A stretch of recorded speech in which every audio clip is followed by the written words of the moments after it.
क्या तुम लोग भी जानना चाहते हो कि इस साल के बोर्ड्स एग्जाम में कौन से क्वेश्चन आएंगे तुम्हारे मैग्नेटिज्म से?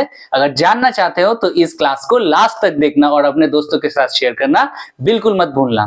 आज मैं तुम लोगों को बताऊंगा कि कौन से क्वेश्चन आएंगे तुम्हारे 2025 के बोर्ड एग्जाम में क्लास 10th के मैग्नेटिज्म के साथ।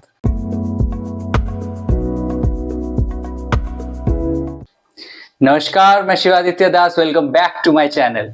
तो आज हम लोग बात करेंगे मैग्नेटिज्म के वो क्वेश्चंस जो तुम्हारे 2025 के बोर्ड एग्जाम में आएंगे और वो भी 100% आएंगे। ठीक है, तो अब ये जो मेरा चैप्टर है मैग्नेटिज्म, यहाँ से उतना तुम्हारा न्यूमेरिकल्स तो आता है नहीं, तो ज्यादा तो यहाँ से मेरा थ्योरेटिकल क्वेश्चन आएगा। मतलब न्यूमेरिकल्स जैसा मेरा इलेक्ट्रिसिटी में था वैसा तो बिल्कुल भी नहीं आएगा, क्योंकि यहाँ पे मैक्सिमम क्वेश्चन तुम्हारा थ्योरी बेस्ड आता है, तो हम थ्योरी में ज्यादा फोकस करेंगे। ठीक है, तो पहले जो क्वेश्चंस आएंगे वो है डेफिनेशंस, और वो कौन से डेफिनेशंस हैं? पहला है मेरा मैग्नेटिक फील्ड लाइंस, मेरा है magnetic effect of current, solenoid, मेरा इलेक्ट्रोमैग्नेट और इलेक्ट्रोमैग्नेटिक इंडक्शन।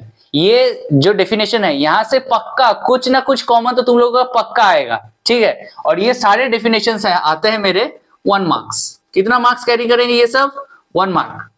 ज्यादा ये कैरी नहीं करते, डेफिनेशंस है इसलिए ये 1 मार्क का आएगा। अब ये जो डेफिनेशन है तुम लोगों को प्रॉपर स्टेटमेंट लिखना है, उसके नीचे अगर फॉर्मूला है किसी भी चीज का, मान लो कोई फॉर्मूला है, मान लो ये मैग्नेटिक फील्ड है, मैग्नेटिक फील्ड लाइन से नीचे अगर डायग्राम ड्रॉ कर दोगे तो और भी बढ़िया। जितना आंसर को अपना सजा सको उतना कोशिश करना टाइम मैनेजमेंट के साथ उसको कंप्लीट करने के लिए, क्योंकि बोर्ड्स में जा रहे हो। ठीक है, वहां पे जो चेकिंग होगा उसको देख के सेटिस्फाई होना चाहिए कि ये आंसर मेरा सही है। ठीक है, ये झिझकना नहीं चाहिए, अरे ये मेरा पसंद नहीं आया काट दिया। नो, तुम लोग अच्छे से जैसा अपना आंसर शीट को प्रिपेयर करोगे, जैसा अपना आंसर को सजाओगे, वैसा ही तुम लोगों को मार्क्स देगा। ठीक है, पर टाइम मैनेजमेंट के साथ, ऐसा नहीं कि इसको लिखने गए और बाकी सब छूट गया ना, बिल्कुल नहीं करने का है। जो आता है वो पहले करना और अच्छे से डेफिनेशन लिखना। ठीक है, तो अब नेक्स्ट है जो मेरा electric fuse, earthing, short circuiting और ओवरलोडिंग। ये भी डेफिनेशंस काफी इंपॉर्टेंट है और ये भी तुम्हारा आएगा कितना? मेरा 1 मार्क्स का। अब इसके साथ साथ हमने इस चैप्टर में कई लॉ पढ़े और सबसे इंपॉर्टेंट जो 2 टॉपिक है, 2 लॉ है, वो तुम्हारा पक्का लिख के ले लो मेरे पास। क्या आएगा? पहला है मेरा right hand thumb rule, right hand thumb rule, और दूसरा है मेरा फ्लेमिंग्स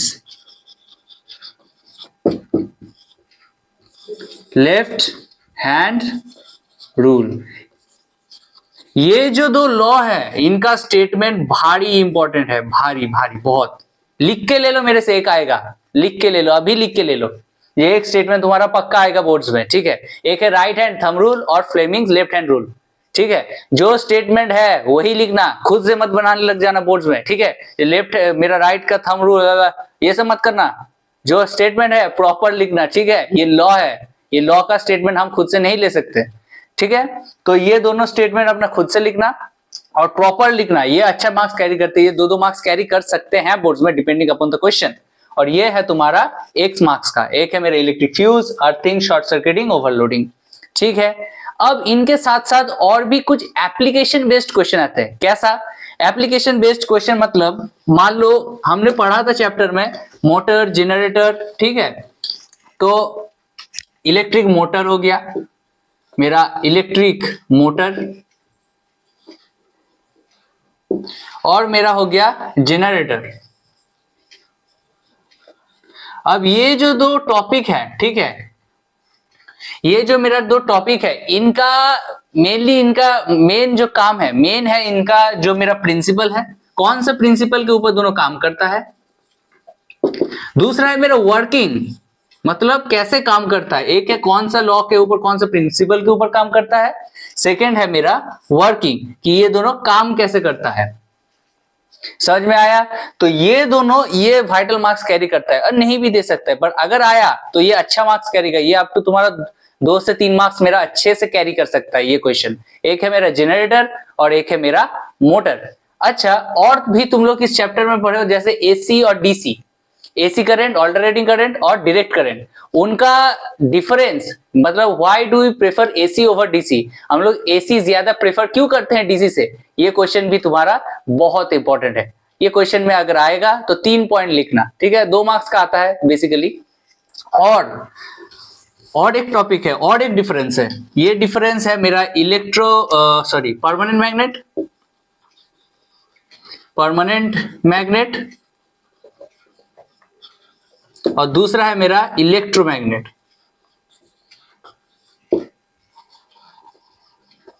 परमानेंट मैग्नेट और इलेक्ट्रोमैग्नेट, इन दोनों का जो डिफरेंस है ये भी काफी इंपॉर्टेंट है कि परमानेंट मैग्नेट और इलेक्ट्रोमैग्नेट का मेरा डिफरेंशिएशन मतलब डिफरेंस क्या है। ये मैंने तुम लोगों को प्रीवियस क्लासेस में भी बताया है, मेरा शॉर्ट्स भी तुम लोग देख सकते हो, वहां पे भी मैंने बहुत अच्छे से एक्सप्लेन किया है। ये क्वेश्चन भी बहुत एक इंपॉर्टेंट क्वेश्चन है, ठीक है। तो इसको पक्का दिल से, अपने दिल से करके जाना, ठीक है। नेक्स्ट है तुम्हारे प्रॉपर्टीज और फैक्टर्स। अब हर एक टॉपिक का तुम्हारा प्रॉपर्टीज और फैक्टर्स बहुत इंपॉर्टेंट होता है। मैंने कुछ अपने पसंद के लिए हैं जो तुम्हारे बोर्ड्स एग्जाम में आएंगे। पहला वाला है मेरा properties of magnetic field lines, मतलब मैग्नेटिक फील्ड लाइंस के प्रॉपर्टीज मेरा क्या क्या होता है। सेकेंड है मेरा प्रॉपर्टीज ऑफ ए सोलिनॉइड। ये वाला क्वेश्चन मेरे को लगता है ये वाला क्वेश्चन बहुत इंपॉर्टेंट क्वेश्चन है मेरा, सोलिनॉइड के प्रॉपर्टीज। अब देखो सोलिनॉइड के प्रॉपर्टीज मैंने तुम लोगों के साथ क्लास में भी बातें किया है कि कौन सा उसका नंबर ऑफ टर्न, स्ट्रेंथ, कौन सा चीज के ऊपर वो डिपेंड करता है। तो ये सोलिनॉइड वाला अच्छे से पढ़ के जाना। नेक्स्ट है मेरा factors on which induced current depend. Induced current, जो मेरा इंड्यूस्ड करंट है वो कौन सा फैक्टर्स के ऊपर डिपेंड करता है, ये भी मैंने क्लास में बताया था और उसके साथ बताया था कि ये इंपॉर्टेंट क्वेश्चन है, ठीक है। अच्छा, यहाँ पे जो मैं क्वेश्चन बता रहा हूं ना ये बहुत इंपॉर्टेंट है। ऐसा नहीं कि ये आ सकते हैं, आई एम सेइंग दैट ये आएंगे और ये पक्का आएंगे, ठीक है, चेक कर लेना। सेकेंड है मेरा factors on which strength of electromagnet depend.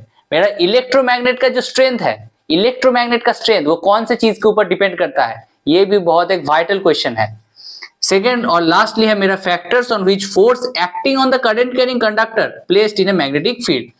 जो मेरा फोर्स है, एक कंडक्टर को जब हम मैग्नेटिक फील्ड के अंदर रखेंगे तो वो एक फोर्स एक्सपीरियंस करेगा, इसका भी कौन सा फैक्टर के ऊपर वो डिपेंड करता है, ये क्वेश्चन भी बहुत इंपॉर्टेंट है। अच्छा, अब ये जो मेरा फैक्टर्स है, अगर मान लो 2 मार्क्स का दिया तो 3 पॉइंट लिखना, ठीक है। अगर 3 मार्क्स का दिया तो 3 से ज्यादा पॉइंट लिखने का कोशिश करना, इसलिए ये सब क्वेश्चन अच्छे से पढ़ के जाना, ठीक है।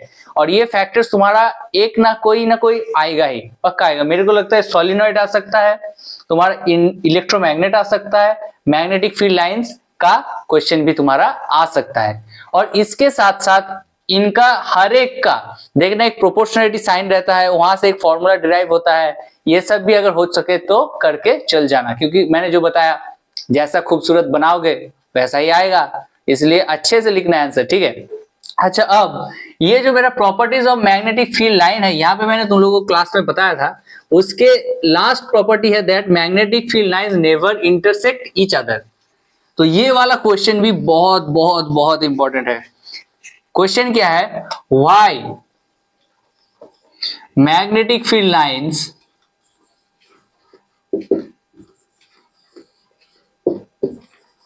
Never intersect each other, never intersect each other. ये वाला क्वेश्चन भी बहुत इंपॉर्टेंट है, ठीक है, कि तुम्हारा जो मैग्नेटिक फील्ड है, जो मेरा मैग्नेटिक फील्ड लाइंस है, वो काहे एक दूसरे को इंटरसेक्ट नहीं करता, ठीक है। मतलब why do magnetic field lines never intersect. Answer क्या बताया था, if they intersect each other from that point you can have infinite number of directions which is not possible. अगर मैग्नेटिक फील्ड लाइन इंटरसेक्ट कर गया तो इस point से तुम्हारा 2 डायरेक्शन हो रहा है, ठीक है, तो वो पॉसिबल मेरा है नहीं, ठीक है, ये पॉसिबल मेरा नहीं होगा, इसलिए ये कभी इंटरसेक्ट नहीं करता। और ये वाला क्वेश्चन बहुत वाइटल है, ठीक है, अच्छे से करके जाना ये वाला क्वेश्चन। ये तुम्हारा प्रीवियस ईयर और उसके पहले भी आ चुका है, ठीक है। अच्छा, अब लास्ट में मैंने कुछ खुद से एक टॉपिक कुछ सिलेक्ट किए हैं। वो टॉपिक है तुम्हारा एक्सप्लेन द डोमेस्टिक सर्किट, और लास्टली है मेरा characteristics material used in A fuse. मतलब जो मेरा डोमेस्टिक सर्किट था, live wire, neutral wire, earthing, उसके मतलब ओवरलोडिंग होता है तब क्या होता है, शॉर्ट सर्किट में तुम्हारा क्या होता है, ये सब टॉपिक भी तुम लोग अच्छे से करके जाना, ठीक है। कैसे मेरा ओवरलोडिंग होता है, कैसे मेरा शॉर्ट सर्किटिंग होता है, कैसे मेरा अर्थ वायर उनको बचाता है, कैसे मेरा फ्यूज कनेक्ट रहता है, ठीक है, ये सब टॉपिक मेरा घुमा फिरा के आ सकता है, तो अच्छे से कर लेना। और लास्टली है मेरा फ्यूज में जो मेरा मटेरियल यूज होता है, वो तुम लोग मेरे को कमेंट में बताओ कि कौन सा मटेरियल यूज होता है और उसका कैरेक्टरिस्टिक्स, मतलब उसको वही मटेरियल क्यों यूज करते हैं, क्यों, तो वो वाला क्वेश्चन भी बहुत इंपॉर्टेंट है मेरे को लगता है, और ये आने का चांसेस भी बहुत ज्यादा है। ठीक है, अब ये सारे क्वेश्चंस तो हो गए मेरा, मतलब ये क्वेश्चंस श्योर शॉट है। अब तुम लोग सोचोगे कि पक्का ये आएंगे, तुम लोगों को एनसीईआरटी अच्छे से फॉलो करना है। ठीक है, एनसीईआरटी जितना फॉलो करोगे उतना मार्क्स ज्यादा स्कोर होगा, कोई भी सब्जेक्ट का, मैथ, तुम्हारा साइंस, इंग्लिश, जो भी तुम लोग चाहो वो एनसीईआरटी फॉलो करना, टेक्स्ट बुक को फॉलो करना, वहां से ज्यादा क्वेश्चन आने का चांसेस है। अच्छा, अब मैंने तुम लोगों को बताया रूल पढ़ के जाना वगैरह वगैरह, अब अपना दिमाग भी लगाना। ठीक है, जब दिमाग लगाओगे तब तुम्हारा खुद से आ जाएगा। जैसे मैंने तुम्हारे एक बताया था मैग्नेटिक फील्ड लाइन का डायरेक्शन बताने के लिए एक सर्कुलर लूप में, अब यहाँ पे तुम्हारा राइट हैंड थंब रूल लग रहा है, ये तुम खुद से सोचना। मान लो एक कंडक्टर दे दिया, डायरेक्शन दे दिया तुम्हारा करंट का, तो वहां से फ्लेमिंग्स का लेफ्ट हैंड रूल लगा के तुम लोग मेरा फोर्स बता सकते हो। ये सब एप्लीकेशन बेस्ड क्वेश्चन है। ठीक है, तो ये क्वेश्चन तुम लोग अच्छे से घर में जितना रिवाइज करोगे, जितना सैंपल पेपर सॉल्व करोगे, जितना ये सब क्वेश्चन मैंने कराया इनको करोगे, मेरा क्लासेस देखोगे, जितना एनसीईआरटी को फॉलो करोगे, तो तुम लोगों का भी उतना अच्छा चांसेस है स्कोर अच्छा करने का। ठीक है, तो ये सब अच्छे से करना, और ये सारा क्वेश्चन मैंने जो अभी बताया ये सारा बहुत इंपॉर्टेंट है। ठीक है, तो आज के लिए बस इतना ही। लाइक करो, शेयर करो, सब्सक्राइब करो, और इस वीडियो को शेयर करो अपने दोस्तों के साथ। बोर्ड्स का प्रिपरेशन अच्छे से करो। नेक्स्ट क्लास में हम लोग बात करेंगे रिफ्लेक्शन और रिफ्रैक्शन ऑफ लाइट के बारे में।